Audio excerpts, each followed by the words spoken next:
আমাদের বিজনেসের বৈধতা হালাল হারামের উপরে গুরুত্বপূর্ণ আলোচনা পেশ করার জন্য ওয়েলকাম মাইনুদ্দিন ভাই। জি ভাইজান, আপনাকে কেমন আছেন? জন্য অনুরোধ জানাচ্ছি। আচ্ছা। সম্মানিত আজকের এই প্রোগ্রামের পরিচালক এবং দর্শক শ্রোতা, আপনাদের সবাইকে মোবারকবাদ জানিয়ে আমার সংক্ষিপ্ত আলোচনা আমি শুরু করতেছি। আসসালামু আলাইকুম ওয়া রাহমাতুল্লাহি ওয়া বারাকাতুহু। ওয়ালাইকুম আসসালাম ওয়া রাহমাতুল্লাহি ওয়া বারাকাতুহু। আসলে ভাইজান দুঃখিত, আমার একটু লেট হয়ে গেছে, আমি একটু সফরে আসছি। আমি কালকে পরশুদিন আমি আব্দুর রহিম ভাইকে বলছিলাম সফরে থাকবো, আমি জেদ্দায় আসছি একটু জরুরি কাজে। তারপরে উনি অনুরোধ করছে, আমি বলছি ইনশাআল্লাহ যতটুকু সম্ভব গাড়িতে বসেই আপনাদের সাথে আমি আলোচনা করব, অংশ নিব ইনশাআল্লাহ। ইটস ওকে, তো নো প্রবলেম। হ্যাঁ, জি। তো আসলে আমার যে বিষয় সেটা হলো, আপনারা সবাই অবগত হয়েছেন যে এটা ইসলামের দৃষ্টিকোণ থেকে ডিএক্সএন আমাদের কর্মপদ্ধতি, আমাদের ইনকাম, আমাদের প্রোডাক্ট, এটা কতটুকু শরীয়ত সম্মত, এই বিষয়ে ছিল আমার মূল আলোচনা। তো এই বিষয়ে আলোচনার পূর্বে আমি আপনাদেরকে যে কথাটা সর্বপ্রথম বলতে চাই যে আমরা ডিএক্সএন কেন করি। আমাদের লক্ষ্য এবং উদ্দেশ্য হলো, আল্লাহ তাআলা যেমন সূরা রা'দে বলছেন, ইন্নাল্লাহা লা ইউগাইয়িরু মা বিকওমিন হাত্তা ইউগাইয়িরু মা বিআনফুসিহিম, যে আল্লাহ তাআলা কোনো ব্যক্তি, কোনো কওম, কোনো জাতি কারোর ভাগ্য পরিবর্তন করবে না যতক্ষণ পর্যন্ত সে নিজেকে নিজে পরিবর্তনের জন্য প্রচেষ্টা না নেবে, উদ্যোগী না হবে। তো আসলে উদ্যোগ নিতে হবে, কিন্তু আমরা যে প্রচেষ্টা আমরা নিব, সেই প্রচেষ্টা সে আমাদের কর্ম পদ্ধতিটুকু হালাল হতে হবে, শরীয়ত সম্মত হতে হবে। যেহেতু আমরা মুসলমান, যেহেতু আমরা আল্লাহর প্রতি আমাদের ভয় আছে, আমাদের হারাম হালাল সম্পর্কে আমাদেরকে সচেতন হয়েই করতে হবে, যেটা আমরা ব্যক্তিগতভাবে আমি নিজেও সেই সদস্য শুরু থেকেই করে আসছি আলহামদুলিল্লাহ। তো আমি আপনাদের যেহেতু সফরে আছি, সংক্ষেপে যেটা বলবো, আমার হাতে একটা লিফলেট আপনারা দেখতে পাচ্ছেন। এটা হলো ভারত পাকিস্তানের এই উপমহাদেশের সবচেয়ে বড় যিনি মুফতি, আল্লামা শফি, যাকে মুফতি শফি বলা হয়, গ্র্যান্ড মুফতি। এবং উনি শুধু আপনার পাকিস্তানের জন্য না, উনি আন্তর্জাতিকভাবে ওআইসির ওলামা কমিটির উনি সদস্য ছিলেন এবং উনি সিনিয়র একজন সদস্য শরিয়া বোর্ডের। উনি এখানে মন্তব্য করেছেন যে আসলে এমএলএম বিজনেসটা বেশি দিনের নয়। এই বিজনেস সম্পর্কে অনেক ওলামারাও সঠিক ধারণা রাখেন না, এই জন্য বিভিন্ন জায়গায় এটা নিয়ে অনেক বিতর্ক তৈরি হয়। তো বিজনেসটা এটা কেন উনি এটাকে এখানে উনি ফতোয়া দিয়েছেন যে এইখানে তালাশ করে দেখা হয়েছে যে এমএলএম পদ্ধতি যদি পরিচালনা কমিটি যদি সঠিক হয়, কোম্পানি যদি সঠিক হয় এবং তাদের কর্মপদ্ধতি যদি সঠিক হয়, যেমন আল্লাহ রাসূল সাল্লাল্লাহু আলাইহি ওয়াসাল্লাম বলছেন, লা দরারা ওয়ালা দিরার, যে তুমি যেমন কাউকে ক্ষতিগ্রস্ত করবে না, কাউকে তুমি প্রতারণা করবে না, তুমি নিজেও প্রতারণার শিকার হবে না, যেন না হয়। এই খেয়ালগুলো যদি রেখে কেহ কোনো কর্মপদ্ধতি, নতুনত্ব বিষয়, জনকল্যাণমূলক মনোবাসনা নিয়ে যদি কেহ করে, তাহলে এটা একটা সওয়াবের কাজ, এটা অতি উত্তম কাজ। এটা যেমন নিজের ব্যক্তির জন্য যেমন উন্নয়ন ঘটবে, রাষ্ট্র এবং সমাজেরও উন্নয়ন করা যাবে। এই জন্য উনি এখানে, আমি আপনাদেরকে একটা দলিল এখানে দেই, উনি যেটাকে এখানেই করছেন, সেটা হলো জাদিদ মাসাইল।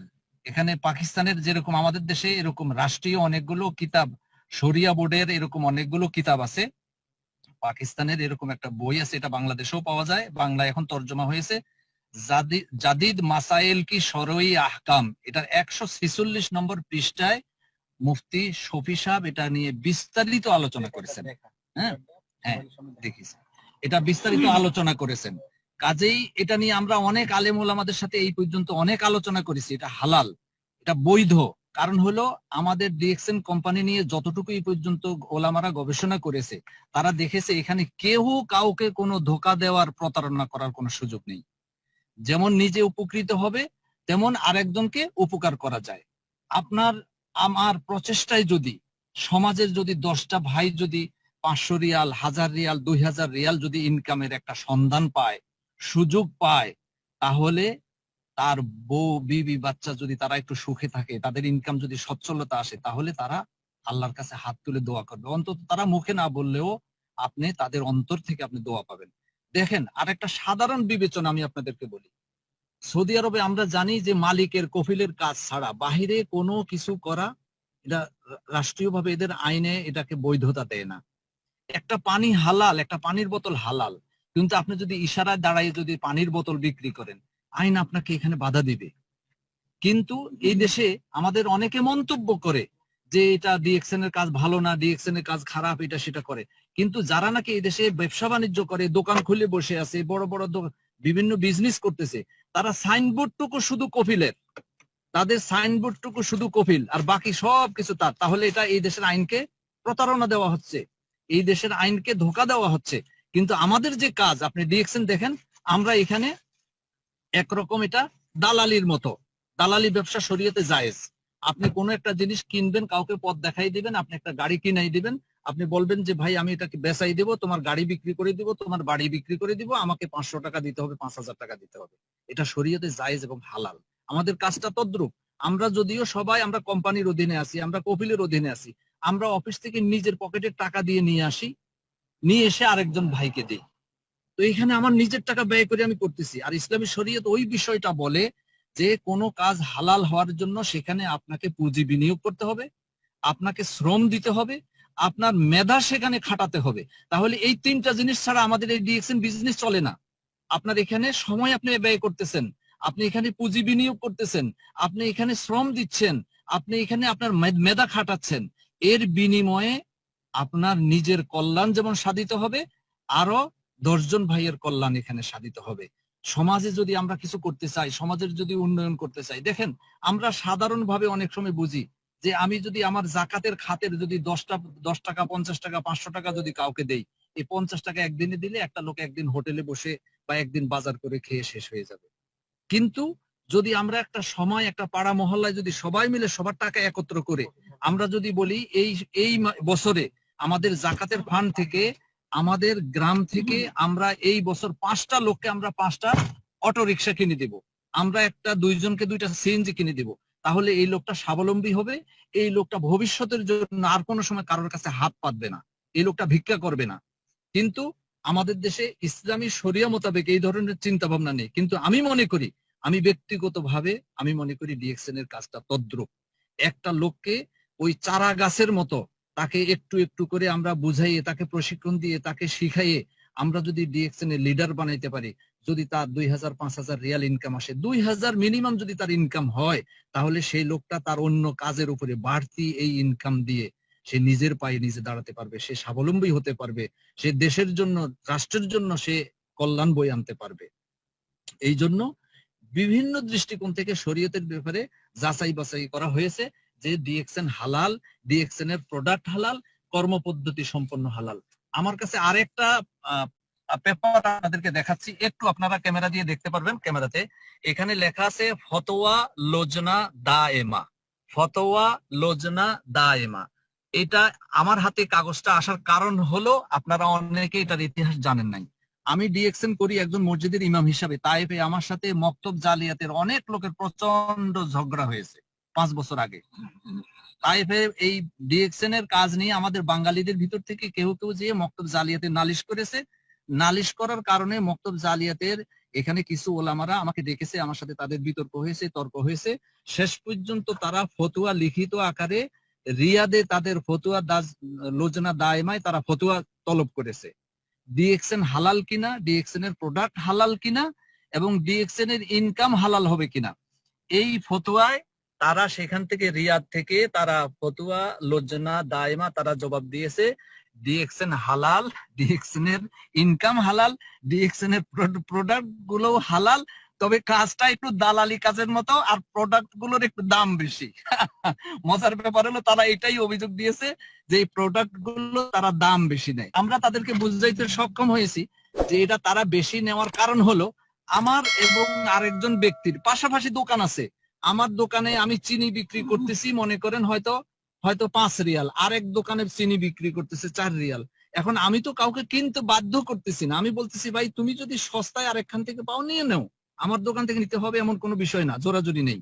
কিন্তু আমি হয়তো 1 রিয়াল বেশি নিচ্ছি, হ্যাঁ আমার এটা আমার স্বাধীনতা, এটা আমার ইচ্ছা, আমি দোকান খুলে বসেছি, হয়তো আমি দেখা গেছে সারা দিনে হয়তো আমি হয়তো 2 কিলো বিক্রি করব, হয়তো আরেকজন 10 কিলো বিক্রি করবে, আমার দোকানে কাস্টমার কম। তো এটার জন্য আপনার এটা হারাম হবে না, এটা হালাল হবে। আপনার স্বাধীনতা, আপনি যদি কোনো কিছু আপনি যদি 50 পয়সা 1 রিয়াল 2 রিয়াল বেশি নেন, নিতে পারেন। আমাদের কোম্পানির তদ্রূপ একটা সিস্টেম রয়েছে।